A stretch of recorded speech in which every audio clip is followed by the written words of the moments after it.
デッドアライブシリーズ最新作も開発始動しました。What is going on, my family? Your boy Demetrius is back, and here we are going to talk about something that has pretty much the entire FGC excited, and rightfully so. I have to say I am excited myself, and when it came to State of Play, a lot of things were announced and revealed when it came to State of Play, but one of the things that were revealed when it came to State of Play was the 20-minute teaser video of the new Dead or Alive game that is going to come, I guess, in a couple of years or so. People are naming it Dead or Alive 7. I'm pretty sure they're going to call it Dead or Alive 7. And that has just really been the big talk and probably one of the biggest reveals when it came to State of Play. The crazy part about this, it was just like a couple of months ago, people were wondering, when are we going to get a new Dead or Alive game, this and that, and people were starting to lose hope when it came to Dead or Alive. But, you know, I was one of those people, I was kind of like, you know, we'll get a new Dead or Alive game. It's just a matter of when. And when it comes to that, Team Ninja has finally came out and revealed that a new Dead or Alive game is in development, and we're going to get this game, I guess, pretty soon. You know, 2027, probably 2028. They really didn't say, but they did tell us a new Dead or Alive game is in development, and that is enough to get excited for. And this is what we really want. We just want to know what's going on. We just want these development teams to let us know what's going on, and thankfully Team Ninja was able to do that. Now when it comes to Dead or Alive 7 being revealed, you know, there is a lot to talk about when it comes to Dead or Alive 7, and I do want to talk about it. I want to talk about how now that Dead or Alive 7 has been revealed, what does this do for 3D fighting games? I think it does a lot for 3D fighting games. It's clearly a resurgence going on right now when it comes to 3D fighting games, and we're going to get to that in a minute. What I mean by that is the three biggest 3D fighting games that we all grew up with are going to be back out on the market at the same time again. Virtua Fighter, Tekken, and Dead or Alive. Those three 3D fighting games have always been in the forefront as far as I can remember. You feel what I'm saying? I know there's other classic 3D fighting games such as Bloody Roar. You know, you got Soul Calibur, the cult following that Soul Calibur has. But when it comes to 3D fighting games, it's always been Virtua Fighter, Tekken, Dead or Alive. It's always been like that. Always. You feel what I'm saying? And like I said, when it comes to Virtua Fighter and Dead or Alive, those two games just had a lot of bumps in the road, and, you know, some unfortunate shit happened with those two fighting games. You know, I already did a video explaining on the history of what happened with those two fighting games and why they just weren't as active as Tekken currently is. You feel what I'm saying? You know, Virtua Fighter, the whole thing with Yu Suzuki leaving, you know, AM2 being disbanded, them switching to RGG Studios, and then, of course, we know with Dead or Alive, you know, Tamanobu leaving Tecmo and leaving Team Ninja, and then eventually passing away and stuff like that. So Virtua Fighter and Dead or Alive, it's been a rough road for these franchises, and I hate it when people say that these franchises failed. These franchises just went through some tough shit. Virtua Fighter and Dead or Alive, these two franchises have had some tough times, and Tekken had nothing to do with the demise of these two franchises. I don't care what nobody say. That is the honest to God truth. And now with Dead or Alive 7 coming back, first I want to talk about what I expect when it comes to Dead or Alive 7. Now look, I'm going to go all the way back to Dead or Alive 6, but I will say this first. I've always been a fan of the Dead or Alive series. I've always loved the Dead or Alive series. I've said in many videos, Dead or Alive 2 is one of my top 10 fighting games of all time. I love Dead or Alive 3. I love Dead or Alive 4. I didn't really mess with Dead or Alive 5. The reason why I didn't mess with Dead or Alive 5 is because, you know, the whole Call of Duty mania at that time. Call of Duty was just on top of the world, and that was the game that everybody was really playing. At the time of Dead or Alive 5 and Tekken Tag 2 or whatever, you know, wasn't nobody really fucking with fighting games like that. It was just all about Call of Duty. So because of the Call of Duty frenzy that was going on, you know, I ain't gonna lie, I kind of ignored Dead or Alive 5, but when I did play it, it was a great game. Dead or Alive 6, now this is where things got a little derivative for me. And I remember I made a video on Dead or Alive 6, and so I was telling people, like, look, I'm not going to play this game. The reason why I did that video on Dead or Alive 6, because Dead or Alive 6 just showed those signs of being, like I said, being derivative. Dead or Alive 6 was a game that people were starting to see that the game really needed changes, you know. And when it comes to Dead or Alive 6, and when it comes to Dead or Alive 7, one of the changes that I hope that they make is with the holding system. I really do think they just need to get rid of that holding system, because one of the things I didn't like about Dead or Alive 6 is that when I would go online with it, people would just rely and spam on that holding system to the point where the experience was just not fun. It just was not. I feel like that holding system kind of diminishes skill, because like I said, if a person doesn't know what they're doing, or if they have that lazy mindset, they're going to try to use the holding system and just try to reverse every single thing you do. You feel what I'm saying? And it got to the point it just wasn't fun to me. And that's the reason why I didn't play Dead or Alive 6. It just got derivative. That holding system got very annoying. It was skill diminishing. And I was just like, you know what? I'm just going to wait until the next Dead or Alive game. And that was like, what, 8 years ago, I think, something around there. Dead or Alive 6 had first got revealed. So now it's Dead or Alive 7. And like I said, I hope they just get rid of the holding system. It's just time for it to go. They need to let players be players. They need to let players gain skill, not have that holding system bail them out and just, reverse everything just because they don't know what frame of attack is coming. Y'all feel what I'm saying? You know what I'm saying? This is coming from me. I know people like the holding system, but I just kind of feel like hopefully in Dead or Alive 7, they just get rid of it. Now, if they decide to keep the holding system, one thing that I've noticed ever since pretty much, let's say, Street Fighter 6, fighting games now, one of the things that we're starting to see in fighting games is the meter. Every fighting game has a meter of some sort. It means different in every fighting game, but now we're starting to see the meter show up in fighting games. Every fighting game has a meter. It's getting to the point where 3D fighting games are having them now. Tekken 8 has a meter. We already know about the heat meter with Tekken 8. Street Fighter 6, I think Street Fighter 6 has 2 meters, if I'm not mistaken. Street Fighter 6 has 2 meters. Fatal Fury, even Virtua Fighter 6 we know is going to have a meter, but we don't know what that meter is going to pertain to. So when it comes to fighting games now, a meter being in fighting games is just the norm now.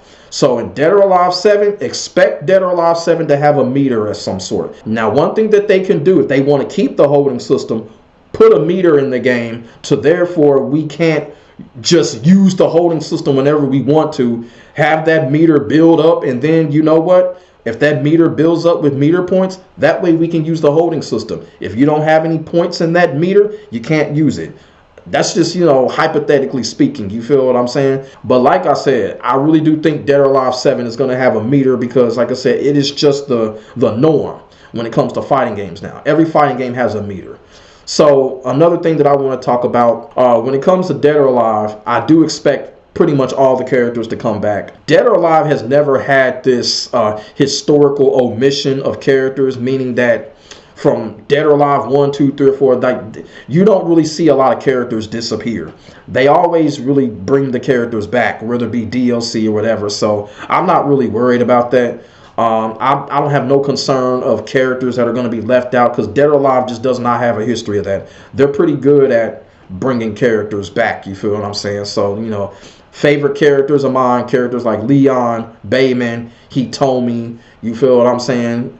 I think they're going to come back. I think they're all going to come back. I don't think no character is going to get left out. Base roster wise, okay, but then DLC, I think we're going to get all the characters back. Because like I said, Team Ninja just does not have that historical omission when it comes to their characters. They're pretty good at bringing everybody back, and I expect every character to return in Dead or Alive 7 along with some new characters. Especially a character like Ian. I hope Ian comes back as well, because, me personally, I've always liked Ian more than I like Heihachi. You feel what I'm saying?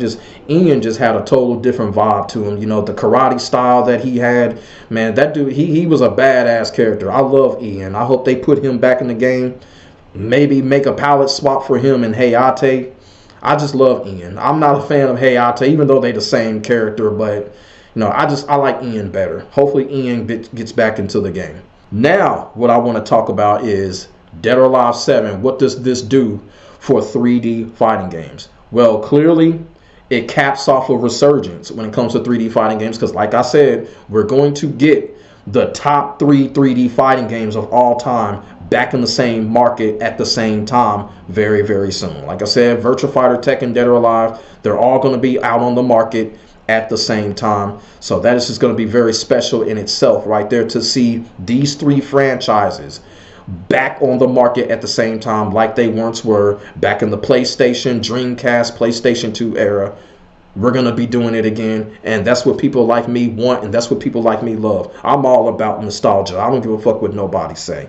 So I'm happy for that. And another thing that this does is, when it comes to Dead or Alive, I got to mention Virtua Fighter here because, you know, everybody knows Dead or Alive is pretty much a product of Virtua Fighter, more so than Tekken is. And the reason why I say that is because Dead or Alive has the same command format as Virtua Fighter does. You feel what I'm saying? It has a punch, a kick, and a guard, exactly like Virtua Fighter. When Tamanobu created the game, he openly said he created the game in the honor of Virtua Fighter and Yu Suzuki. He openly said that.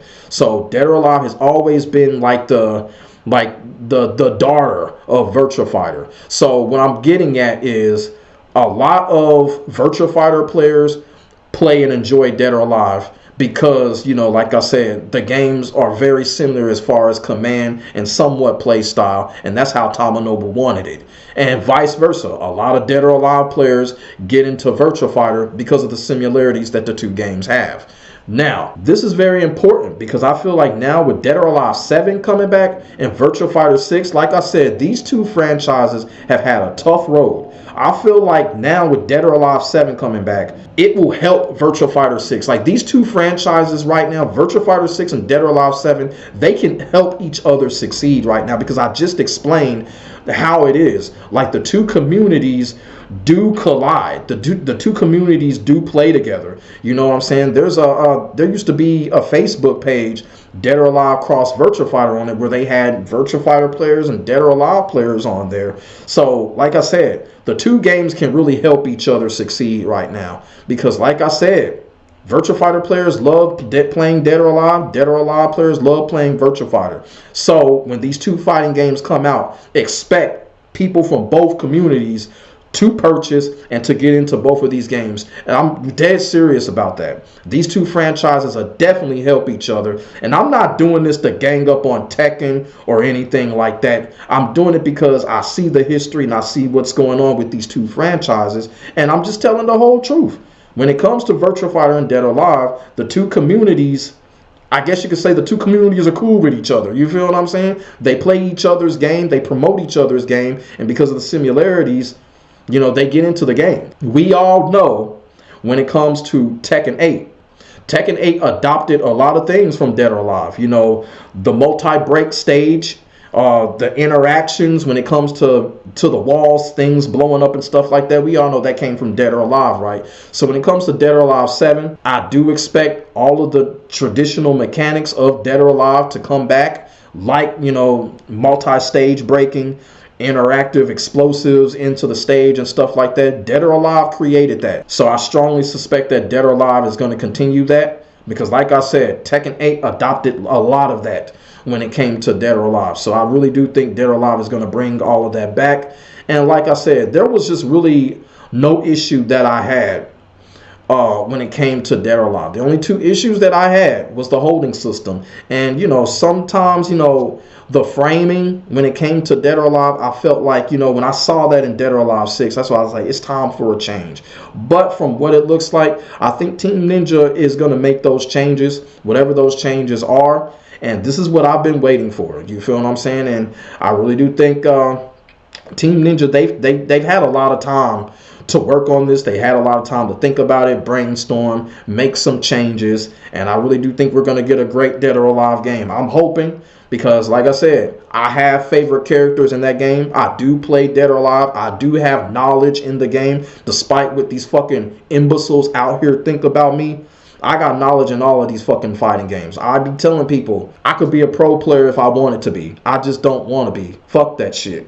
But when it comes to fighting game knowledge and all of that, picking up a game quickly, I don't have no fucking problem with that. I'm just as good as Sonic Fox or whoever else when it comes to picking up a fighting game, learning it, knowing it, mastering it, or whatever. And I don't care who disagrees. I really don't. I know my skill and I know what I can do.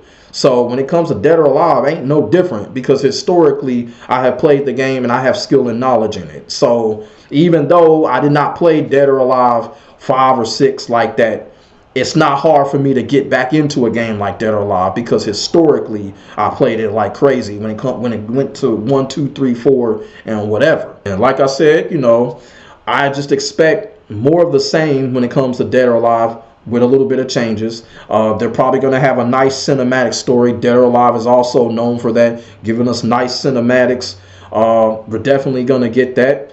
And like I said, when it comes to tradition, nostalgia, Dead or Alive is probably as good as it gets, even more so than Virtua Fighter. They don't break away from what got them there. But I'm just saying, when it comes to that holding system, if they don't get rid of it, put a meter in, maybe work on it like that. I know it was like on Twitter, somebody was like, if Dead or Alive, if they don't incorporate supers or anything, the game is going to fail. I don't know. I don't know about that. If they add supers into Dead or Alive, I wouldn't be angry about that. I wouldn't be upset. But if they didn't, I wouldn't be surprised, and I'll be cool with that too. But yeah, it is getting to the point that super moves as well as meters is starting to be the norm in all fighting games. So we're going to see what Dead or Alive comes up with. Dead or Alive had its own kind of thing going, you know what I'm saying? Like the counter hit system where you hit someone, it has like a little Mortal Kombat type of scene, so they already had their own stuff going on, and I expect them to take it to the next level. That's what I want to come on here and talk about when it comes to Dead or Alive 7 coming. The teaser video, it was pretty good. They basically showing us what's coming, and basically they're getting ready, and they want us to be ready for their next reveal. Don't know when we're going to have more information. Probably like in a couple of months or so. Maybe somewhere down the line I might do a video on characters returning, but like I said, it's Dead or Alive, so it's like we really don't have to worry about characters not returning. I think they're going to bring everybody back. I really do. Team Ninja has always treated their community right when it comes to characters. They don't show no type of bias towards their characters, and they bring characters back. So I really don't think we have a problem with that.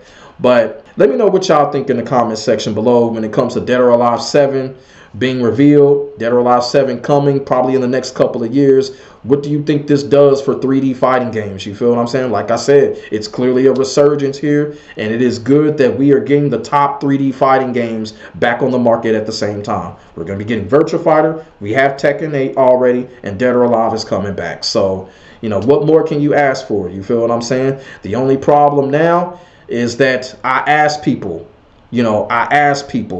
don't judge Dead or Alive 7 just yet. But this is what I gotta say to people, and I said this when it came to Virtua Fighter 6. Let Team Ninja do their thing. You feel what I'm saying? Let them do their thing. Let them work on the game. Let them take all the time that they need, as far as development, getting a trailer together or whatever. You know what I'm saying? Just don't be on the where's Dead or Alive 6 news, this and that, this and that. Don't frustrate yourselves. Let Team Ninja do their thing. Let them work. We just know Dead or Alive 7 is coming, and that's good enough. So now we just gotta sit back, be patient. Do not judge Team Ninja or whatever. Don't be on that bullshit. Don't be on that Capcom and Namco bias bullshit. Let Team Ninja do their thing. They're just as good as everybody else out there when it comes to making fighting games or whatever. Let this development team do their thing. You feel what I'm saying? So let me know what y'all think in the comments section below about Dead or Alive 7 coming back, and what do y'all think this does for 3D fighting games? You feel what I'm saying? Put y'all thoughts and y'all feelings down in the comment section. We could definitely get a conversation started. My name is Demetrius. I will get back at you in the next video. God bless. Stay safe. I'm out. Peace.